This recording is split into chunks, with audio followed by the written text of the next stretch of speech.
우리 송도제일교회가 되는 것은 나 때문이기도 하지만은 옆에 계신 분 때문에 그런 거예요. 혼자 있으면 교회가 안 되죠. 옆에 분이 계시기 때문에 우리가 교회가 되는 것입니다. 그래서 하나님께서 우리를 구원하시고 난 다음에는 아름다운 공동체를 불러주시는 것입니다. 우리가 혼자 있는 거 아니고 교회와 함께 믿음 생활을 이루어가는 거지요. 그래서 오늘 저녁에는 우리가 이런 참된 교회를 이루어 나가고 아름다운 공동체를 이루어 나갈 때에 우리 하나님께서 우리에게 주신 이 거룩한 교제의 최고의 모습이 어떤 것인가 하는 것들을 함께 생각해 보면서, 땅에서는 우리가 좀 부족하지만은 그러나 하늘의 영원한 교제가 이럴 것이다 마음에 함께 생각하고 마음을 굳게 하고 우리 땅에서 최선을 다해 서로 섬기는 그런 시간이 되시면 좋겠다 싶습니다. 우리 예수님께서는 죄인인 우리를 구원하셔서 하나님의 참된 자녀 공동체로 우리를 불러주셨습니다. 그래서 이 일을 위해서 주님이 사람의 몸을 입고 세상에 오신 것입니다. 죄인인 우리는 하나님을 반역하고 그래서 하나님을 잊어버리고 하나님을 떠나오면서 동시에 사람도 잊어버리고 이웃도 멀어져 버린 것입니다. 우리가 주님께서 우리를 구원해 주시기 전까지 우리 인간은 어떤 존재냐? 지독스럽게도 이기적인 존재다. 우리 종교개혁자인 존 칼빈의 기독교 강요를 보면 우리 타락한 인간은 어떤 존재인가에 대해서 잘 묘사를 하고 있는데, 우리 인간은 하나님을 부인하고 떠나왔을 뿐만 아니라 철저하게 자기중심적인 너무도 심각한 이기적인 존재이다, 그렇게 말하는 거예요. 근데 예수님께서 오셔서 우리를 구원하실 때에 비로소 우리가 이 갇힌 삶, 나만을 바라보고 살아가는 죄인의 삶에서 벗어나게 되는 거죠. 제일 먼저는 이제 하나님을 깨닫게 되는 거죠. 하나님 계시구나. 지금까지 하나님 없이 살다가 하나님 계시구나, 깨닫게 되는 거예요. 그러고 보면 하나님의 자녀들이 함께 하는구나, 이웃이 있구나, 성도가 함께 하는 것이구나, 그걸 깨닫게 되는 것입니다. 성경에도 보면 하나님께서 마지막 날 최종적인 모습을 설명하실 때 오늘 우리 이사야 11장과 같이 많은 사람들이 하나가 되어서 한 몸을 이루고 연합한다 하는 모습들을 보여주고 있는 것입니다. 특별히 우리 이사야서를 읽을 때는 좀 어려운 성경입니다만은 이사야서는 1장부터 12장까지가 제1부다 이렇게 볼 수 있습니다. 그래서 1부에 처음과 끝에 이사야서의 전체적인 내용이 다 들어있는 거예요. 그래서 오늘 특별히 11장에 마지막 날에 우리의 모습이 어떠한가 하는 것들을 함께 차근차근 묵상하면서 우리 교회의 아름다운 교제 방향도 함께 생각하고 우리 구역 모임이 더 풍성한 그런 은혜의 공동체가 되는 그런 시간이 되시면 좋겠습니다. 마지막 날에 우리 예수님 오셔서 이루시는 메시아 왕국에서는 하나님의 나라에 서로 원수들이 하나가 된다, 그렇게 말씀하고 있습니다. 이사야는 예수님께서 재림하시는 날이 되면 이 새하늘 새 땅 새 나라가 열리게 되면 지금까지 원수이던 사람들이 한 몸을 이루고 하나가 된다, 그렇게 말씀합니다. 오늘 보면 11장 6절은 이렇게 얘기합니다. 그때에 이리가 어린 양과 함께 살며 표범이 어린 염소와 함께 누우며 송아지와 어린 사자와 살찐 짐승이 함께 있어 어린 아이에게 끌리며, 이렇게 얘기하고 있습니다. 여기 보면 이리와 어린 양이, 또 표범과 어린 염소가, 송아지와 어린 사자의 젊은 사자를 말합니다. 송아지와 젊은 사자, 살찐 짐승, 전부가 다 어린 아이가 끌고 간다, 그렇게 말하고 있는 것입니다. 여러분, 자연계에는요, 이리는 어린 양을 그렇게 그냥 놔두지 않습니다. 저도 요즘도 계속해서 가끔씩 이렇게 요즘은 이제 좀 시간을 좀 줄여서 동물의 왕국을 보고 있습니다만은 보면은요, 이리는 절대로 어린 양을 내버려 두지 않습니다. 배고픈 때 만나면 이리는 어린 양을 반드시 잡아 먹게 되어 있는 거예요. 표범은 어린 염소를 결코 지나가지 않습니다. 배고플 때가 되면 웅크려 지나가는 염소 새끼를 달려들어서 잡아 먹는 것이 자연의 모습이죠. 어린 양은 이리를 만나면 도망가야 되는 거예요. 어린 염소는 표범을 만나면 죽자고 달아나야 됩니다. 송아지는 젊은 사자를 보면은요, 어쨌거나 달려 도망가야 합니다. 그렇지 않으면은 결국은 잡아 먹혀버리고 말 것이라 말이에요. 그런데 천국은 어떻습니까? 이런 자들이 서로 함께 음식을 먹고 함께 눕고 함께 할 것이라, 그렇게 말씀하고 있는 거죠. 천국은 어떤 곳입니까? 이는 비단 동물들의 세계를 말하고 있는 것만이 아닙니다. 천국은 어떤 곳입니까? 주님이 다시 오시는 날 믿는 성도의 교제는 새로운 전환점을 맞이할 것입니다. 원수가 하나가 되고 원수가 형제가 되고 내 원수가 나와 함께하는 나의 친구가 되는 것입니다. 우리가 살아가는 세상은 이념으로 우리를 나누고 사상으로 우리를 가르고 학벌로 계급을 만들고 돈으로 계층을 나누고 사회적인 권력을 가지고 너와 내가 다르다고 그렇게 말하는 그런 시대를 만들어가고 있지만, 그런 세상을 만들지만은 그러나 주님이 오시면은요, 우리 모두가 다 하나가 되는 거예요. 주님 안에서는 좌와 우가 하나가 되는 것입니다. 주님 안에서는 동과 서가 하나가 되는 것입니다. 주님 안에서는 남과 북이 하나가 되는 거예요. 주님 안에서는 한국과 일본이 하나가 되는 것이고, 주님 안에서는 온 세계가 하나님 안에서 연합하고 하나 되는 것입니다. 원수가 없는 세상, 모두가 내 친구인 세상, 모두가 다 나를 위하여 함께 위해주고 기도하고 살아가는 그런 세상, 그런 새날이 우리 가운데 올 것이라고 선지자는 우리에게 이야기하고 있는 것입니다. 오늘 우리 구역 예배도, 우리 구역 모임도 그런 소망을 가진 구역 모임이 되시기 바랍니다.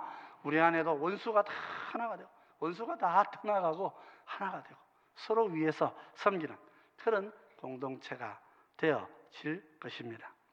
메시아 왕국에서는 또한 지금까지 없던 친밀함이 함께 나누어지는 그런 세상을 살아가게 될 것입니다. 우리 세상은 혼자이고 사람은 외롭습니다. 군중 속의 고독이라는 말을 했던 것이 벌써 몇십 년이 흘러 지나왔습니다. 요즘은요, 혼밥 시대입니다. 식당에 가봐도요, 혼자 밥 먹는 식탁이 항상 이렇게 놓여져 있습니다. 사실 밥은 혼자 먹지 않죠. 가족과 함께 여러 사람들이 같이 어우러서 같이 먹지만은 지금 우리는 혼밥 시대를 살아가고 있는 거예요. 세상에 사람 숫자가 적어서 그런 거 아닙니다. 사람은 너무 많은데 나하고 친밀하게 친한 사람이 없는 거예요. 친밀한 관계 안에서 나를 이해하고 나를 받아주고 나와 하나가 되어줄 그 한 사람이 없기 때문에, 그래서 우리는 외롭고 소외되어 있고 심령은 가까운 듯 하지만 먼 거리 속에서 서로 외로워하며 방황하고 살아가는 것입니다. 주님 나라는요, 이런 고독과 나눔이 사라질 것이라 그렇게 말씀하고 있습니다. 7절에 이렇게 얘기합니다. 암소와 곰이 함께 먹으며 그것들의 새끼가 함께 엎드리며 사자가 소처럼 풀을 먹을 것이며 그랬습니다.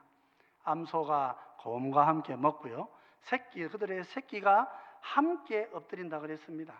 암소가 어떻게 해서 곰과 함께 음식을 먹을 수 있습니까? 곰은요, 잡식성입니다. 곰은 뭐 풀도 먹고 나무도 먹고 뭐 물고기도 먹고 짐승도 잡아 먹습니다. 근데 암소와 곰이 함께 누워가지고 그들의 새끼는 함께 엎드려서 사자가 소처럼 함께 풀을 먹는다. 풀을 먹는다 무슨 말이에요? 함께 밥을 같이 먹는다, 그런 말이에요. 혼밥 시대가 끝이 나고 함께 밥 먹는 시대가 올 것이다. 주님의 나라는 그런 나라가 될 것이라 그렇게 말씀하고 있는 것입니다. 세상은요, 잡아먹으려고 이렇게 웅크려져 있지만은, 그러나 하나님의 나라는 함께하고 함께 친밀함을 나누고 함께 사랑하고 함께 섬기는 사람들로 채워지는 새로운 나라가 될 거란 말이죠. 암소하고 곰이 같이 음식을 먹고 그 새끼들이 함께 엎드려서 함께 음식을 먹고 사자가 풀을 뜯어 먹으면서 이제 하나님께서 주신 하나님께 창세기 1장을 보면 하나님께서 모든 만물에게 풀을 주신다 그랬어요. 식물을 주신다. 그런데 노아 홍수 이후에 세상이 이렇게 타락하고 나서 하나님께서 어떻게 합니까? 짐승을 잡아먹도록 허락하신 거예요. 다시 그것이 회복되어지는 날, 사자가 풀을 먹고 더 이상 사자가 다른 사람을 잡아먹을, 다른 짐승을 잡아먹으려 하지 않고 친구가 되고 내 보호자가 되고 하나가 되는 놀라운 친밀함이 회복되어지는 그런 세상이 우리 앞에 다가올 것입니다. 우리 구역 모임들도, 우리 구역들도 그런 구역이 되어야 합니다. 우리 서로 사랑하고 서로 아끼고 서로 위하고 서로 세워가고, 그러니까 끌어내리기보다는 서로 세워주는 그런 친밀함이 나누어지는 공동체. 하나님께서는 이 땅에 교회를 세우셔서 주님 오실 때까지 그런 기쁨을 누리고 살라고 우리를 교회로 불러주신 것입니다. 안 그러면 바로 주님 천국으로 데려가셨겠죠.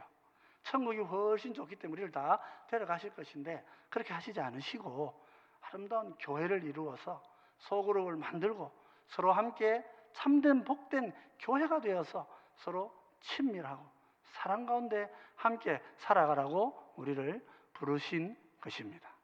우리 구역 모임에서 그런 큰 기쁨을 누리시는 여러분 되시기를 바랍니다. 마지막으로 이 예수님의 나라, 종말의 나라 어떤 나라입니까?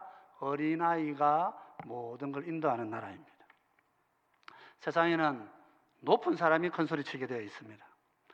그죠? 못한 사람은, 어린 사람은 아무것도 못하는 것이 정상이라고 생각합니다. 오늘 6절을 보면 이렇게 기록하고 있었죠. 6절 하반절에 송아지와 어린 사자와 살찐 짐승이 함께 있어 어린 아이에게 끌리며, 그렇게 말합니다. 이 표현은 어린 아이가 송아지와 어린 사자와 살찐 짐승을 함께 손에 끌고 이렇게 다닌다, 그런 뜻입니다. 어린 젊은 사자, 살찐 짐승들, 송아지를 어린 아이가 끌고 가는 거예요. 힘없고 무력하고 아무것도 할 수 없고 지식 없고 지혜 없는 것 같은데 그 아이가 모두를 끌고, 동물의 왕다를 끌고 그렇게 온 땅을 누비고 다닐 것이라. 우리 예수님도 이렇게 말씀하셨습니다. 마태복음 19장 14절입니다. 같이 한번 읽어보실까요? 읽어보십시다.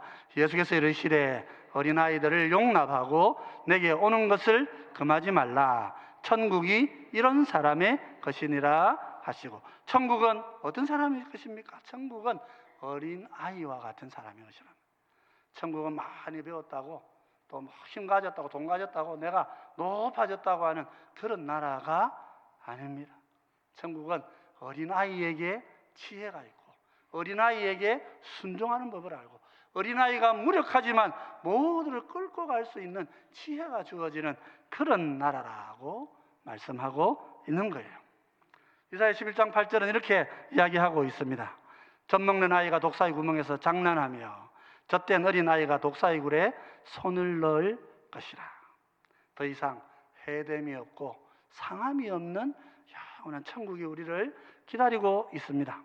어떻게 그것이 가능합니까? 9절 말씀에 우리 다 같이 한번 읽어보십시다. 이렇게 기록합니다. 같이 보십시다.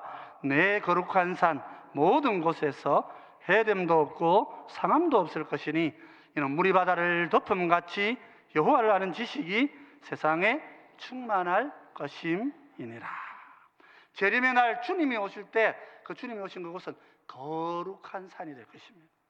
주님이 서 계신 그 나라는 존귀하고 놀라운 땅이 되고 주님께서 여호와 하나님이 누구이신지 우리 모두에게 알려주셔서 우리가 하나님을 아는 지식으로 충만하게 되면 인간은 서로를 공격하지 않습니다.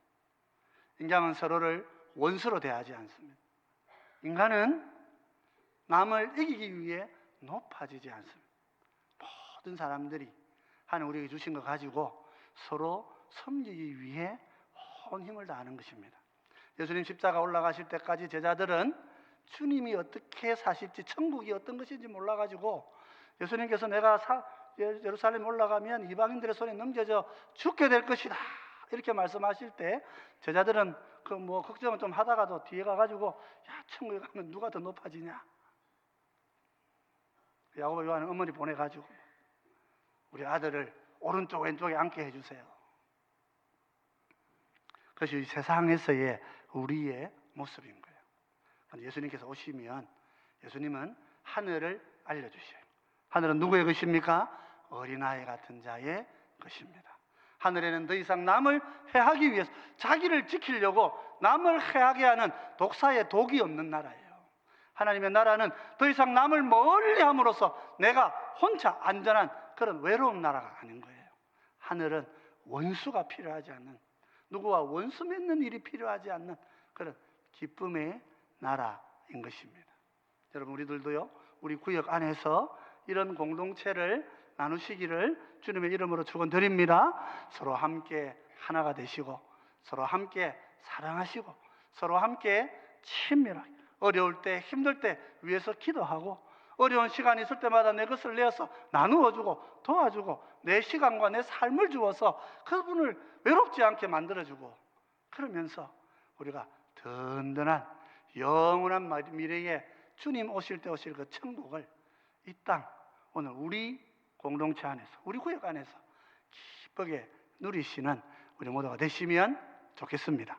오늘은 그런 기쁨을 연습하는 날이다, 그렇게 함께 생각하시고 우리 구역 모임이 더 아름답고 좋은 모임이 되도록 우리 구역장들 잘 세워주시고 또 한마음이 되어주시고 함께 서로 잘 섬기시는 그런 우리 모두가 되시기를 주의 이름으로 축원드립니다.